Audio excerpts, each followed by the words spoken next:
Hello friends, it's me, Kiwi, back on the second channel, where I said I would be posting more the last time I posted, over a month ago.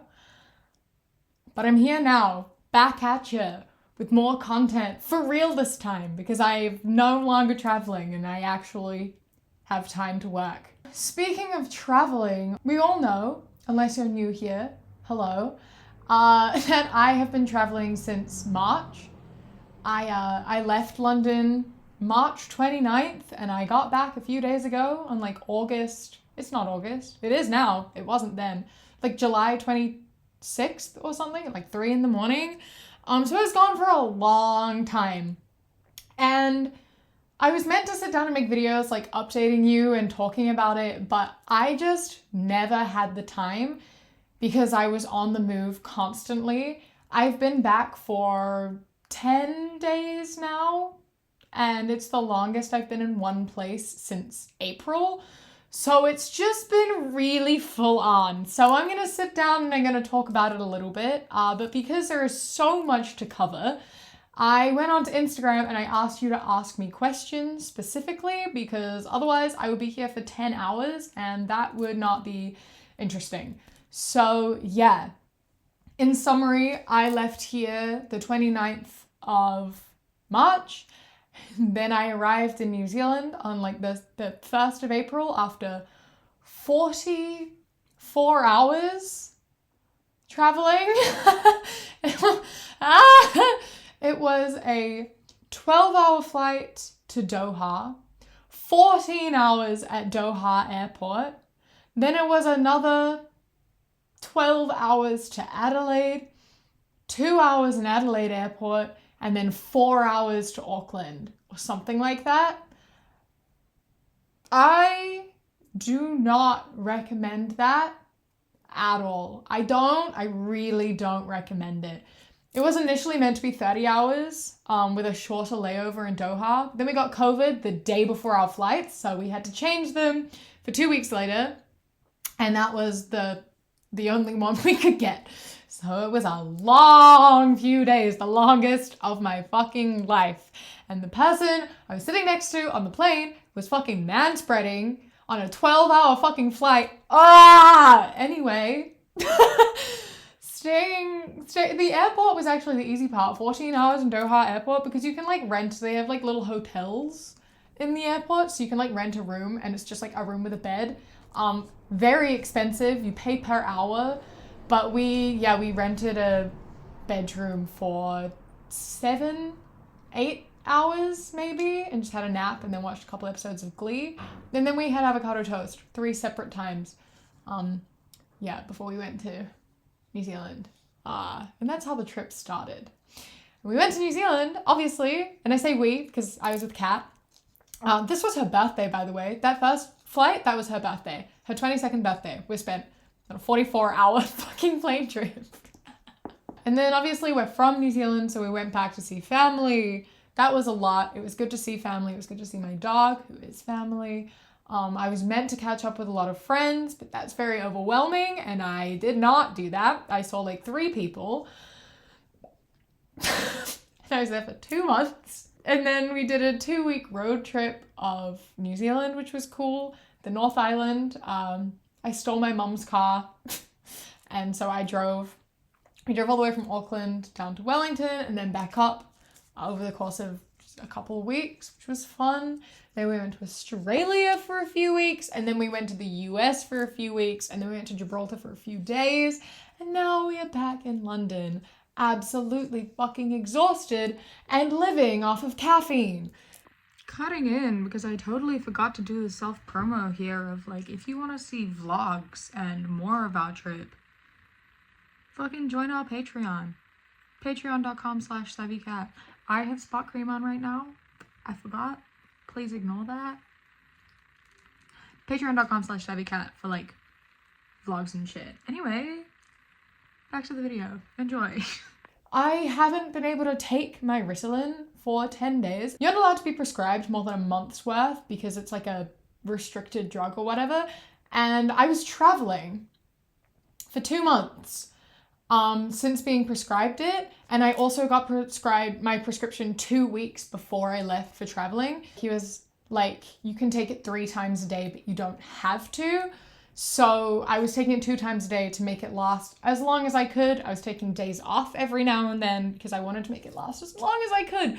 But having 1 month's worth of medication to last you 3 months, it's really fucking difficult. And I ran out 10 days ago completely.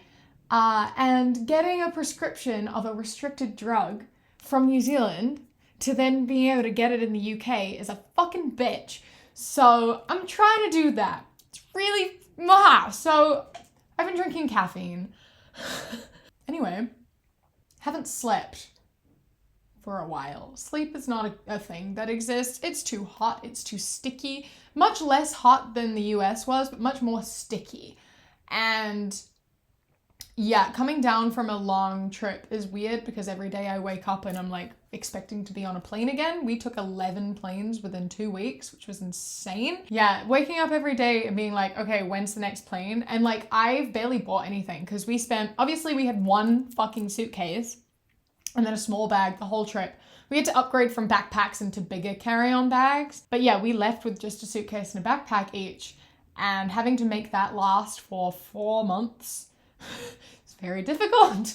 We got packing pros. There's obviously stuff that we wanted to buy that we couldn't. We managed to buy a lot of stuff and fit it, which was insane. I was really proud of us for that. It was quite impressive. But like, yeah, so I'll go to buy something and every time I go into a shop, I'm like, wait, how am I gonna fit this into my suitcase? Every time I buy anything, I'm like, how am I gonna fit this? We have like albums that like arrived and stuff while we were away, and they're sitting to a side, and I keep looking at them being like, how am I gonna fit this? And then I realize I don't fucking have to do that. I don't have to do that because I'm not traveling anymore and I don't have to live out of a suitcase, which I've been doing for so long. Anyway, that's my ramble. Let's get into the questions. How did you deal with jet lag going from country to country? Caffeine and adrenaline. The worst jet lag I've ever had was actually going from the US into Gibraltar. That hit so hard, and I don't know why it was so bad, but it was so awful. And that was really difficult. I wasn't going to sleep until like 3 a.m. and then I was waking up at like 6 because of when the days are. And then the next night I went to sleep at like 7 p.m. and I woke up at 10 a.m. And then that night I got like 2 hours sleep and it took a really long time. I'm still sort of going through it in the sense that I don't follow a sleep schedule because I like work when I work. I don't have to have a strict sleep schedule or whatever, but like at the moment I'm going to sleep at like 4 and waking up at 9. And that's partially because of caffeine, but I think I am still a little bit jet lagged. I haven't really given myself enough time to like get over it super well. Jet lag country to country, going into New Zealand was actually way easier than I thought it would be, considering it's a 13-hour time difference, I think. But because it was a 44-hour trip, and it was overnight, it started at nighttime. So then we were on the plane for 12 hours directly over nighttime, and I can't sleep on planes. Like, I genuinely cannot sleep on planes. I'll get like half an hour of like napping slightly, and then I'll wake up, and then I'll get maybe half an hour. Like, I can't sleep on planes. It's like genuinely impossible because I can't get comfortable. I can't sit. I can't sit. I'm that bitch that has to like put my feet up on my seat or like lean them on the chair in front of me. And I was in the middle seat, and so it's really hard to do that. And I can't just sit. I can't do it. I don't know how people are able to just firstly just sit. And secondly, even harder, how the fuck do you sleep? I try to like lean forwards onto like the table in front of me, but I'm too tall. So I like can't do it most of the time, which is super annoying because I can sleep like that sometimes, and then you wake up after like an hour and your neck hurts so bad.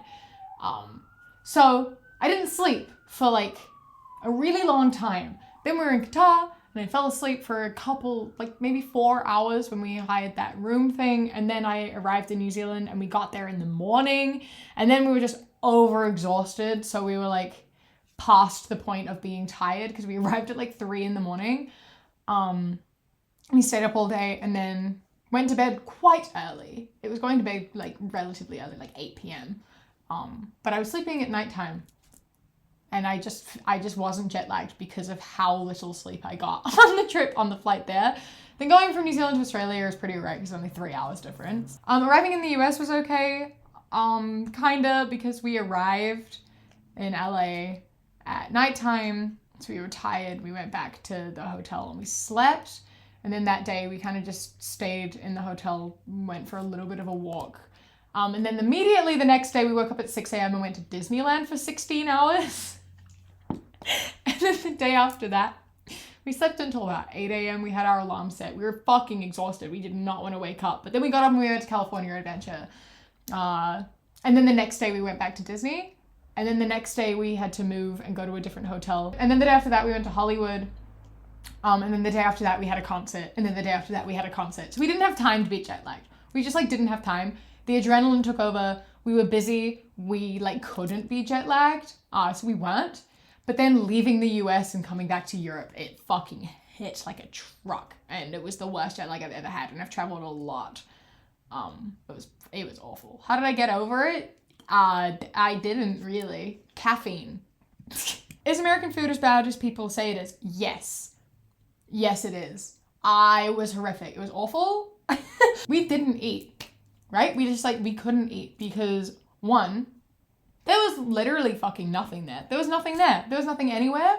I don't know why there was nothing there. We went to Hollywood Boulevard and had to walk 2.5 kilometers just to find vegan food. And it was a smoothie bowl that wasn't very good. Delivery food costs a fucking fortune because you have to add on tax and then tips and then delivery, and it's insane. And then at all the concert venues and stuff, there was no food anywhere. At home in Auckland and here at the arena is in a place where it's surrounded by food, so much food, because obviously there are thousands of people there waiting who want to eat. I don't know why they wouldn't put food places there, because you're missing out on so much money because thousands of people are waiting outside needing to fucking eat. And it's 31 degrees outside, pure sunshine, having to stand outside this arena for 6 fucking hours with no food anywhere because all the food is inside the venue and you're not allowed to go in there until 5:30. No shade. No one's even selling water. Nothing. What the fuck? Genuinely what the fuck? Except for the Climate Pledge Arena. The Climate Pledge Arena in Seattle was so good. Such a nice arena. And it was in a place where there was stuff, like it should be. Anyway, that was off topic. The food was bad. Every time I ordered food, it was not what it was meant to be. I ordered Indian food and I don't know what it was, but it was not what I asked for. Also, they put more coriander or cilantro in it than I have ever seen in my entire life. And immediately, I can't eat that because it tastes like bleach. If you're gonna put coriander in something, please write it on the menu because I'm sick of ordering food and not being able to eat it. And they put so much of it. So much. I tried to go out for tacos and their rice was cilantro rice. Why? Why can't I have normal rice? I can't eat that. I can't eat it. So I just couldn't. The food wasn't good. We ate 1 meal a day most of the time. And a lot of the time it was just chips at concert arenas. When we did find food after having to walk for ages or spending $100 to get 2 things on Uber Eats or Grubhub or whatever, it was not very good most of the time. Maybe it was okay, but because of how much hassle I had to go through to get it, it wasn't worth the hassle, I lost a decent amount of weight while I was there, and then I got back here and I immediately gained it all back because I was actually able to eat food. Also, the coffee. The coffee is disgusting. It's terrible. I lived off of energy drinks. I drink energy drinks in the morning. They got to a point where one morning after being there for 10 days, I cried because I just wanted a coffee. I brought instant coffee with me. I'm not a huge instant coffee fan, but I knew coffee was hard, so I brought instant coffee with me in my suitcase. But there's no kettles. There's no kettles. Why are there no kettles? There were coffee makers, but it was disgusting, terrible coffee. I would make it and then I would drink 1 sip and have to go buy a Red Bull because no, Absolutely not. At one place we stayed, they literally only gave us decaf. What's that about? Why? Why? Also, the tap water tastes, it's disgusting. It's awful. It's awful. I could only drink like Coke because the water is so vile. Also, in the hotel rooms, sorry. Speaking about the coffee, they're plastic cups, individually wrapped in plastic. What? I've never been to a place that doesn't give you like glasses and mugs. And people are like, it's because they're afraid they'll steal them. They give you towels and like blankets and shit. Like, that's so wasteful. Why are you giving me just plastic wrapped in plastic? That's ridiculous. I've never experienced that before, ever. And I was so baffled by it. Food wasn't good. And so much of it's not vegan. So much, I don't know. I was expecting vegan food to be easy to find, like especially in like LA, but it was so hard. It was so hard. Why was it so hard? I was like genuinely so baffled by how difficult it was to find vegan food. I was like expecting it to be relatively easy, and it was like almost harder than it is to find in like Southland, New Zealand, and that's saying something. What do you think about Disneyland, and what was your favorite attraction? Kat and I are actually going to make a video about this on our podcast channel, which we will upload to again. I know it's been over a year, just about, but we'll be back. I promise. We're going to talk about Disneyland, so go over there. Was it easy to find vegan food, and was it good? Aha, see? This is going off of the last thing I was talking about. Depending on where you are, because we went to a lot of places. In New Zealand, in Auckland, relatively easy. Yeah, everywhere has vegan options, pretty much. In Australia, absolutely. Melbourne is one of the best places I've ever been to in terms of the amount of vegan food around you. Melbourne is the most vegan-friendly white city in the world, and going there, absolutely. There was vegan food everywhere. We went to this area called Fitzroy, and like pretty much every single place there was vegan. And I wanted to eat literally everywhere, and I couldn't, but I had like the best fucking sushi and karage vegan chicken ever. It was so fucking, oh my God. I like was contemplating moving to Melbourne because of how good the food was. Like, it's so good. I really liked Melbourne. It's funny because like we went and we were like, I kind of get it. It's pretty all right. I don't know if I like vibe with it super hard, but I quite like it. And then we went to this area with like, yeah, like an arts market. And then we found like a Nutty, which is our favorite bubble tea place. And then a ton of vegan food. And we both looked at each other and we were like, you know what? I could live here. I kind of, one day I could see myself living here. Melbourne, I loved Melbourne. Like actually. Sydney, also super easy to find vegan food. Gold Coast, also very easy. Everywhere I went in Australia, so easy to find vegan food. I recommend getting the Happy Cow app. It's so helpful. I think it's like £4 or something, but like genuinely so worth it. I've been using it for traveling for about, how long have I been vegan? Like 5 years I've been using it, and it's genuinely so helpful. I highly, highly recommend getting it. And then in the US, Seattle was good. Seattle was easy. Seattle was fine. The food wasn't great a lot of the time, but it was easy. And then the other places I went, it was difficult and it was hard to find because nothing is close together and you can't get around and it's fucking hard. There were a few good vegan places, but like to summarize, like the best food I had in the US was at Disneyland. And then in London, where I live, so easy. So easy, I've taken it for granted. Oh my God. Everything here has vegan options. That was the thing with the States, is that there were places that didn't have vegan options. Like McDonald's chips aren't even fucking vegan. Domino's pizza, their garlic bread's not vegan. Their pizza doughs aren't vegan. Why? Literally why? Why? I don't understand that country. I don't get it. I don't want to go back. LA, genuinely one of the worst places I've ever been. And everyone I know who's not from LA, who has gone, has said the same thing. But like, I've been told forever that LA is great. You know, we're all brought up on that. We're all told like, LA, City of Angels, Hollywood, the place where you go to make a name for yourself, yada, yada, yada. No, don't go. Go for Disneyland. Absolutely. Disneyland's fantastic. I love Disneyland. Do not leave that area because it's just not good. There's nothing there. Hollywood Boulevard, Hollywood in general, like literally the worst place I've ever been. Maybe I wouldn't have hated it so much if I hadn't been told it was great, but I have been. And it was really, really not. There was nothing there. I don't know how much I can reiterate. There was nothing there. Like, there's nothing. And there's no way to get around. You're just fucking stranded. Why do people live? I don't want to get into it, but I like really didn't like it. Beverly Hills was pretty. Santa Monica, I quite liked Santa Monica, but like, it was just a place on a beach with some shop. It was just a beach. It was alright. It was nice. Much better than anywhere else I went in LA. But yeah. Oakland,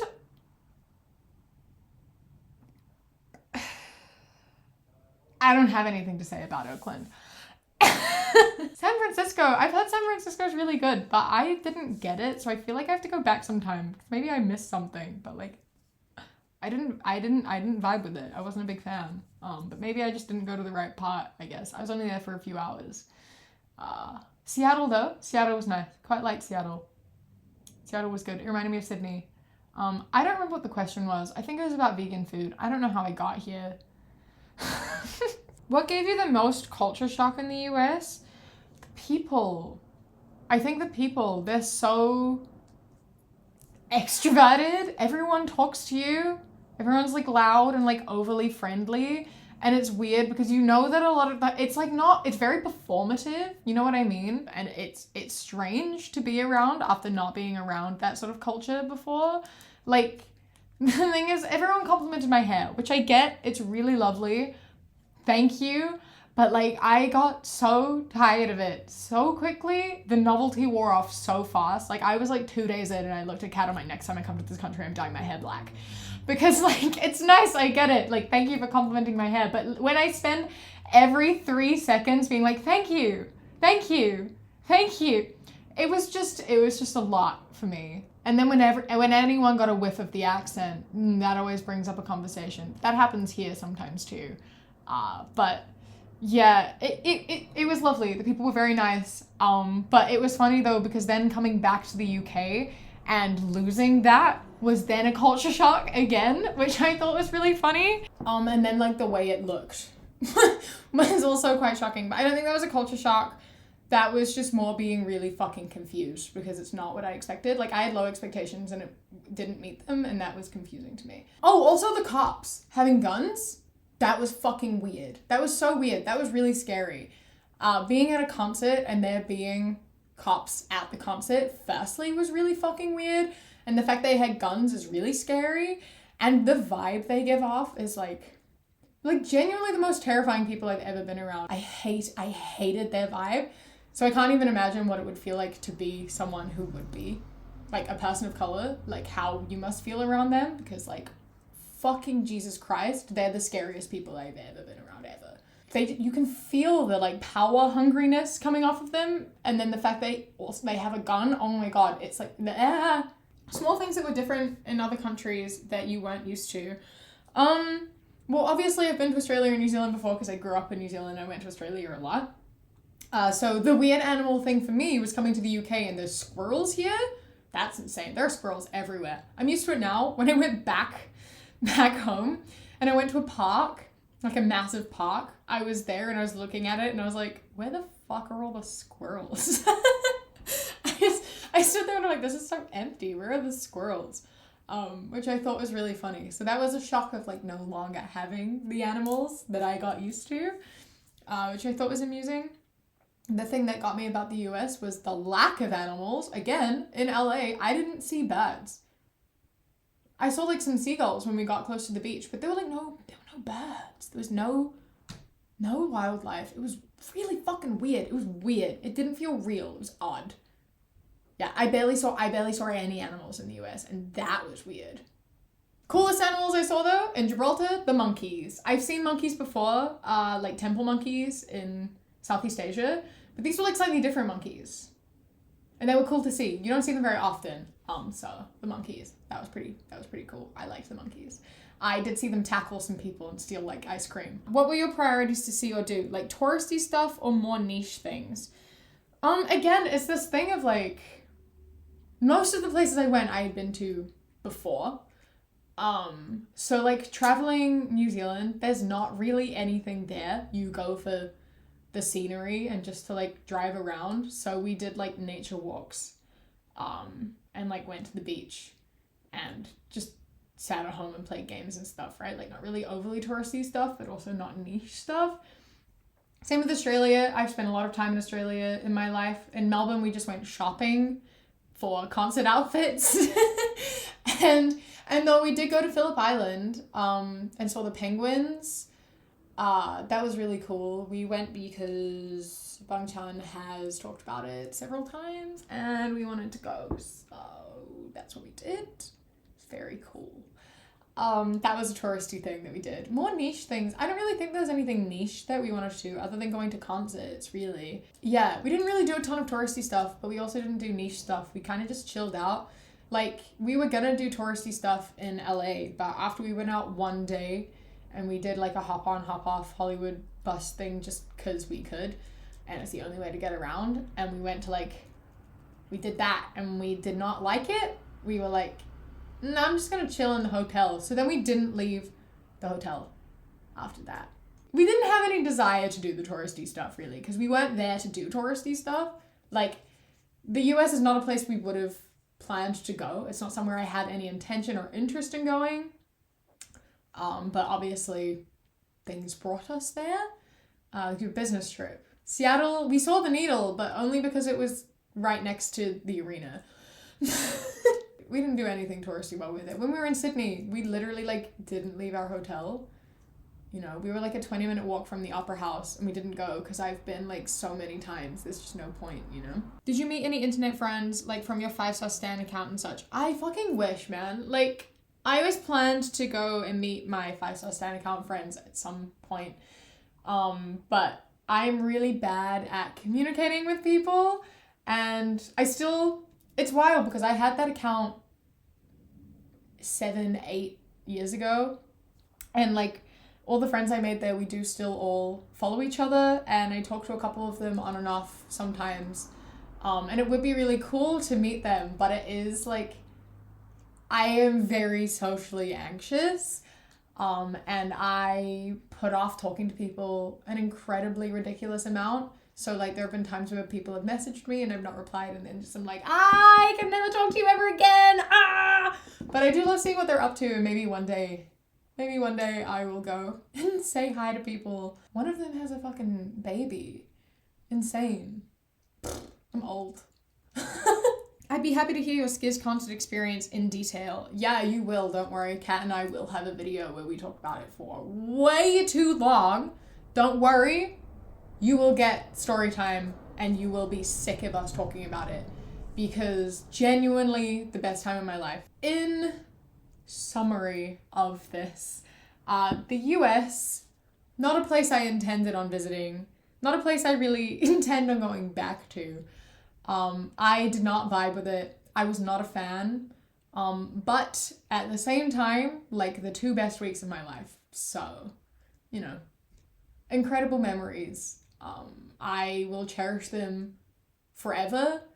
I didn't feel unsafe. A lot of people have asked if I felt unsafe. I did not feel unsafe. I did only go to blue states. Sorry, here conservative is blue and Labor is red, so I get really confused. I had Washington State and California were the only places I went, so I can't really make a massive judgment, but overall, not a big fan of the US from where I went and what I experienced.